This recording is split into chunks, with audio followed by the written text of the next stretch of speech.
रहीम अस्सलाम वालेकुम नादरीन, आप यूट्यूब चैनल देख रहे हैं। मैं इमरान खान हूँ। 9 मई के एक और मुकदमे में यास्मीन राशिद साहिबा को, उमर चीमा साहब को और एजाज चौधरी, उनके अलावा मियां महमूद रशीद, इन तमाम लोगों को 10-10 साल की सज़ा मज़ीद सुना दी गई है। यानी आप देखें पाकिस्तान में किस तरीके से इंसाफ हो रहा है कि एक ही शख्स या एक ही खातून एक वक्त में अलग अलग मुकदमों में गिरफ्तार की जाती हैं और पाकिस्तान की रियासत उन्हें सज़ा देती है सिर्फ इस जिद में कि हमने इन्हें शिकस्त देनी है। यानी पाकिस्तान के इदारों का एक पॉलिटिकल पार्टी से लड़ना बनता है। पॉलिटिकल पार्टी को अवाम ताकत देते हैं और अवाम उसे बनाती है, जबकि इदारों को अवाम तनख्वाह देते हैं जिस पे इदारे या उसमें काम करने वाले लोग पलते हैं। पॉलिटिकल पार्टी जो है वो मौजूद रहती हैं यहाँ पे दुनिया में 100-100 साल, 200 साल, इससे ज़्यादा टाइम की भी पॉलिटिकल पार्टीज़ हैं वो काम कर रही हैं, जबकि जो आदमी हैं वो इदारों में आते हैं और फिर चले जाते हैं। इदारे बनते भी हैं, ख़त्म भी होते हैं, लेकिन पाकिस्तान की रियासत को पूरी तरह कंट्रोल किया गया है मिलिट्री एस्टेब्लिशमेंट के ज़रिए से, और अब वो लोगों से इंतकाम ले रहे हैं। ये इंतकाम नहीं है तो और क्या है? यानी यास्मीन राशिद आपको दहशतगर्द लगती हैं, कभी सोचिए, या एजाज चौधरी जो इस वक्त बहुत क्रिटिकल सिचुएशन में है अपनी सेहत के हवाले से, क्या वो एक दहशतगर्द है? शाह महमूद कुरैशी साहब को इस केस में बरी किया गया और वो इसलिए भी करते हैं कि लगे कि जनाब हम बड़ा इंसाफ कर रहे हैं, हालांकि ये सारे एक तरह से बेगुनाह हैं। शाह महमूद कुरैशी साहब हर केस के अंदर अगर बाइज्जत बरी होते चले जा रहे हैं तो फिर उन्हें जेल में क्यों रखा हुआ है? आपको याद होगा कि अगस्त 2023 में शाह महमूद कुरैशी साहब को गिरफ्तार किया गया था। मैंने उनकी गिरफ्तारी नहीं देखी, उस वक्त मैं खुद जबरी तौर पर लापता था। तो जब शाह महमूद कुरैशी साहब को अगस्त 2023 से लेकर अब तक गिरफ्तार रखा गया तो किस मुकदमे में रखा गया? हर जगह पे तो वो बाइज्जत बरी हो रहे हैं, हर जगह पे तो उनको छोड़ा जा रहा है। एक दिन उनको बाकायदा बेल भी मिल जाती है, फिर भी उनको नहीं छोड़ा जाता। तो एक जुल्म और ज्यादती की दास्तान है जो पाकिस्तान में लिखी जा रही है। और जो लोग कहते हैं कि बातचीत चल रही है, मुज़ाकरात चल रहे हैं, कोई रिलीफ मिलने वाला, कोई चक्कर नहीं है। ये काम है सारा मिलिट्री एस्टेब्लिशमेंट का। मैं आपको लिख कर देता हूं कि किसी सियासतदान में इतनी जुर्रत नहीं है कि वो दूसरे सियासतदान के साथ इस लेवल का जुल्म और ज्यादती करे, क्योंकि हर सियासतदान ये जानता है कि कल को मेरी बारी खत्म होगी और इसकी बारी आ जाएगी। ये पाकिस्तान की मिलिट्री एस्टेब्लिशमेंट ही कर सकती है, जिनके दिमाग में ये बात बैठ गई है कि हमारी बारी हमेशा रहेगी, हम हमेशा इक्तदार में और ताकत में रहेंगे, हमसे कोई इक्तदार और ताकत नहीं छीन सकता। और पाकिस्तान के 70 साल इस बात की गवाही दे रहे हैं। अब ये सियासतदानों पे मुनहसिर है कि उन्होंने बारी बारी मार खानी है या मिलकर इस अफरियत को किसी पिंजरे में बंद करना है। यानी मैं सियासतदानों को भी ये कहता हूं, सहाफियों को भी कहता हूं, जजेस को भी कहता हूं, वकला को भी कहता हूं, सिविल सोसाइटी को भी कहता हूं, तमाम वो लोग जो पाकिस्तान में जी शऊर हैं उन सबको मैं ये कहता हूं, चाहे वो ओवरसीज पाकिस्तानी है, कि बारी बारी सबकी बारी, ये किसी को नहीं छोड़ेंगे, ये सबको मारेंगे। जब तक पाकिस्तान की एस्टेब्लिशमेंट की कमबख्ती नहीं आएगी, जब तक पाकिस्तान की एस्टेब्लिशमेंट की बारी नहीं आएगी, तब तक हर पाकिस्तान की बारी आएगी, हर पाकिस्तानी की बारी आएगी। याद रखिएगा, या तो आप इनके खिलाफ खड़े हो या फिर आप इंतजार करें अपनी बारी का, क्योंकि बारी बारी सबकी बारी। गिलगित बल्तिस्तान में इलेक्शन चोरी हो गया ना, अब कश्मीर में वो कुछ हो रहा है। कश्मीर में जो भी हो रहा है, एक प्रोपेगेंडा किया जाता है, एक आधा आदमी कोई सख्त जुमला बोल देता है, ओवरसीज पाकिस्तानी या कश्मीर के अंदर कोई जज्बाती नौजवान कोई बात कर देता है, यानी जिसके घर के अंदर लाश पड़ी हुई होगी, जिसके दोस्त को या किसी अजीज को आप मार देंगे, या आप उसे जख्मी कर देंगे अस्पताल के अंदर, या आप टॉर्चर करेंगे, या आप उसी को जख्मी कर देंगे, वो आदमी मुंह से उसके फूल तो नहीं झड़ेंगे ना भाई। लोगों को गुस्सा आता है, लोग रिएक्शन देते हैं। आपने, हुकूमत ने तदब्बुर का, समझदारी का मुजाहरा करना होता है, लेकिन यहां पे उल्टा काम चल रहा है। मिलिट्री एस्टेब्लिशमेंट एक जुमले की तलाश में रहती है, जैसे ही कोई एक जुमला कहीं से मिलता है प्रोपेगेंडे का बाजार गर्म कर देते हैं। तो फिर मैंने अपनी जिम्मेदारी समझी कि मैं देखूं कश्मीरी वाकई पाकिस्तान को तोड़ना चाहते हैं, क्या वाकई कश्मीरी पाकिस्तान के या पाकिस्तान के इदारों के दुश्मन हो गए हैं, क्या वाकई वो पाकिस्तानी अवाम से नफरत करते हैं, और ये जो प्रोपेगेंडा फैलाया जा रहा है शर पसंद है, ये वो, ये कौन लोग हैं जो इकट्ठे हो गए हैं? तो मैंने वहां पे एक बड़ा मेहरबान है, मैं उनका नाम नहीं ले सकता, लेकिन उनको मैं सलाम पेश करता हूं। उन्होंने इस माहौल में भी जाके वहां पे काम किया, और जिस तरीके से उन्होंने मुझे ये फुटेज भिजवाई, ये गुमनाम आदमी है, इसका बहुत शुक्रिया। एक दिन आएगा कि मैं सबके सामने भी बताने के काबिल होऊंगा कि ये शख्स है, लेकिन मैं अभी उसकी जान को खतरे में नहीं डाल सकता। बहरहाल देखिए कि कश्मीरी जो एहतजाज कर रहे हैं इस वक्त, वो क्या कहते हैं इस प्रोपेगेंडा के बारे में। मैं आम कश्मीरियों की बात कर रहा हूं।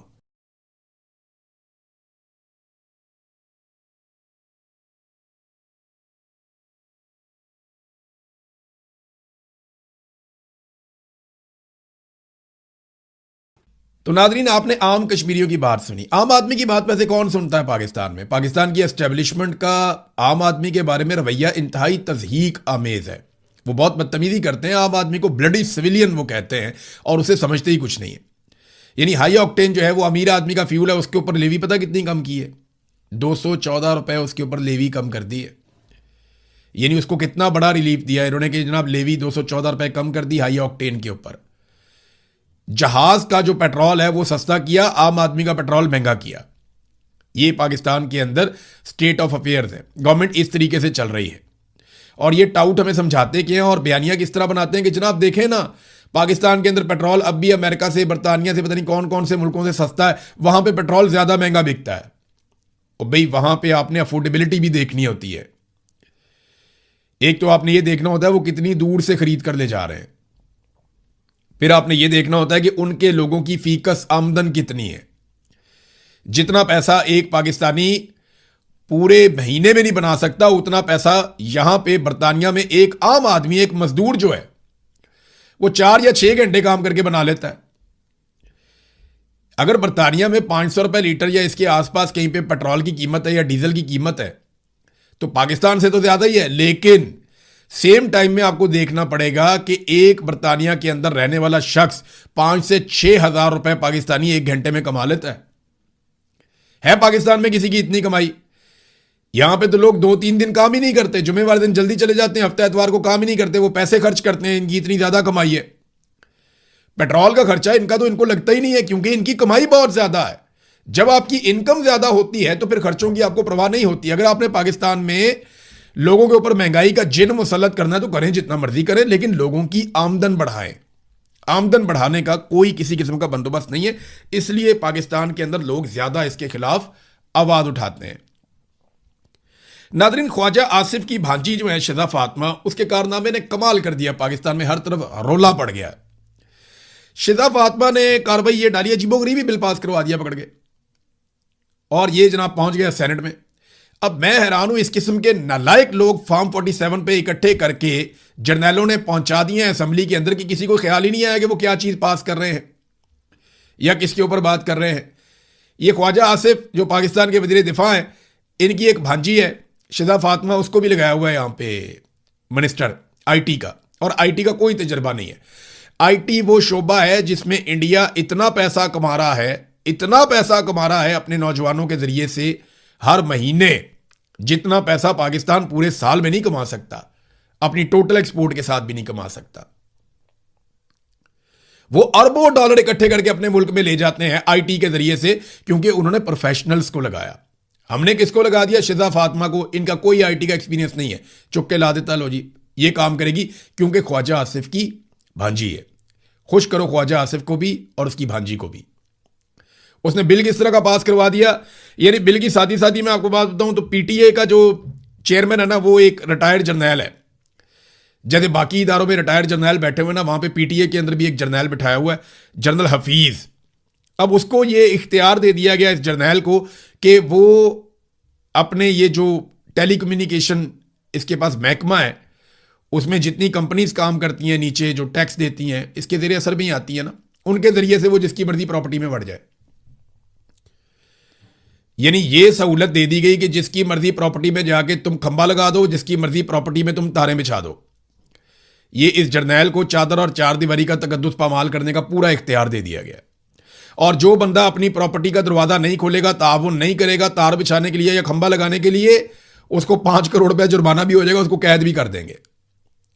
ये बिल पास हो रहे हैं पाकिस्तान में, और पास करने वाला कौन है जरा ये भी आप देख लें। जनरल मुशर्रफ के दौर में ना, ये बिलाल गौरी साहब हैं जर्नलिस्ट, उन्होंने ये इंकशाफ किया है, तो उनका क्रेडिट है तो मैं उनको दूंगा। जनरल मुशर्रफ के दौर में एक जर्नैल था, जनरल मुशर्रफ का बड़ा करीबी, और vice chief of army staff general Yusuf, उसका बेटा है जनाब इस वक्त, जिसको शहबाज शरीफ ने बराह रास्त उठाकर लाकर वफाकी सेक्रेटरी लगा दिया है, जरार हाशिम खान। ये है जनाब बंदा जो इस बिल के पीछे है। यानी कार्रवाइयां आप इनकी चेक करें कि हम एक ऐसा कानून पास करेंगे कि जिसकी मर्जी प्रॉपर्टी में जाके खंबा, सबसे पहले एक खंबा ख्वाजा आसिफ के घर में क्यों ना लगा दें, और दूसरा शिजा फातिमा के घर में जाके खंबा लगा दें, और अगर ये जरा सी चूं चां करें तो इनको 5-5 करोड़ का जुर्माना करके अंदर कर दें। ये ज़्यादा बेहतर नहीं हो जाएगा?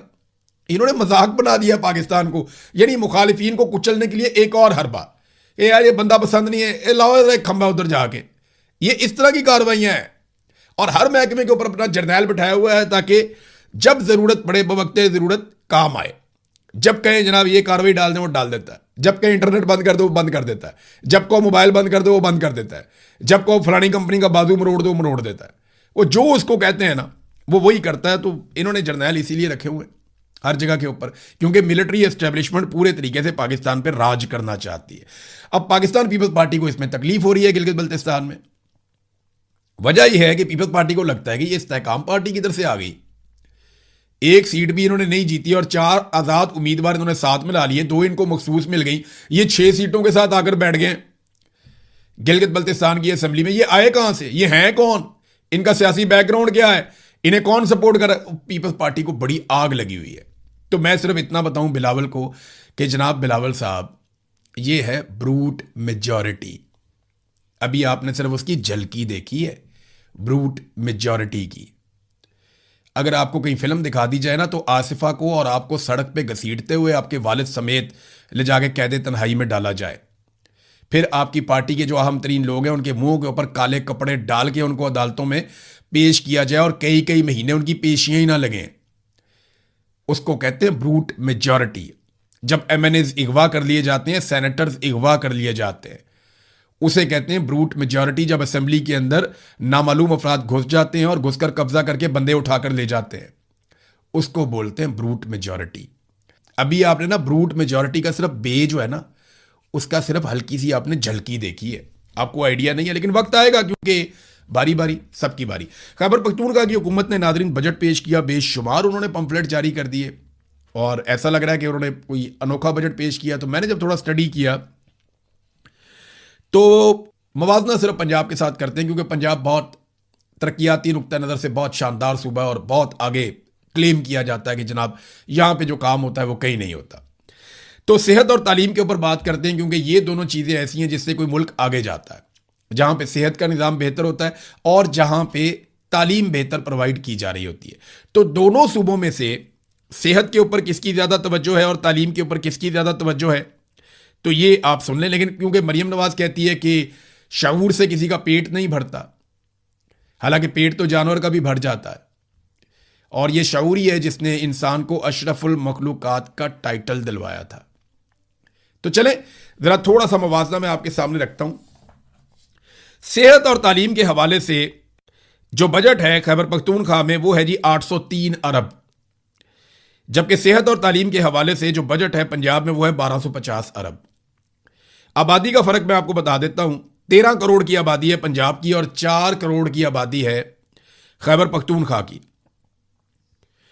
खैबर पख्तूनख्वा का टोटल बजट है 2170 अरब, जबकि पंजाब का 5900 अरब।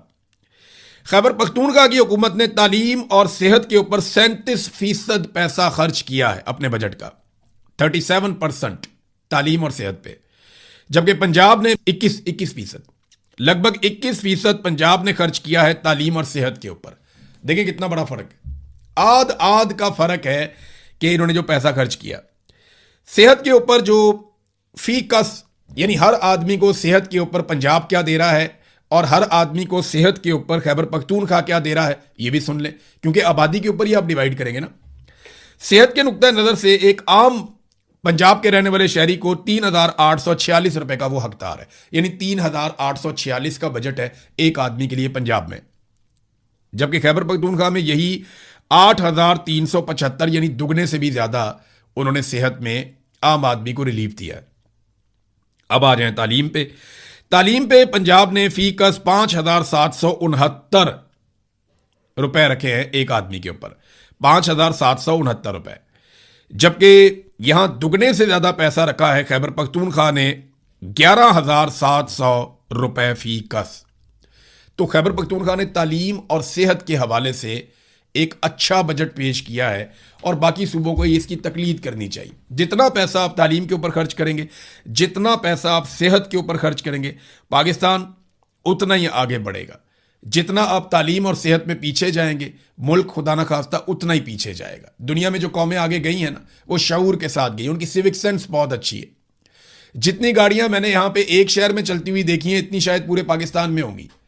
लेकिन क्योंकि यहां पे लोगों को बाकायदा हर चीज़ समझाई जाती है, तालीम है, शऊर है, तो चीज़ें बहुत शानदार तरीके से मैनेज होती है। ये पाकिस्तान में भी हो सकता है, ये सब कुछ हो सकता है, लेकिन उसके लिए नीयत चाहिए। ये बदनीयत बैठे हुए हैं, ये डेवलपमेंट के प्रोजेक्ट ले आते हैं और एमएनएज और एमपीएस के फंड्स जारी कर देते हैं और उसमें से अपने कमीशन बना के अपने बच्चों को पढ़ने के लिए या रहने के लिए या अपनी फैमिलियों के लिए। अभी यहाँ पे एक खातून मिनिस्टर है, उसके बारे में बताया जा रहा है कि इसने लंदन के अंदर एक और अपार्टमेंट ले लिया है, बहुत महंगा अपार्टमेंट है।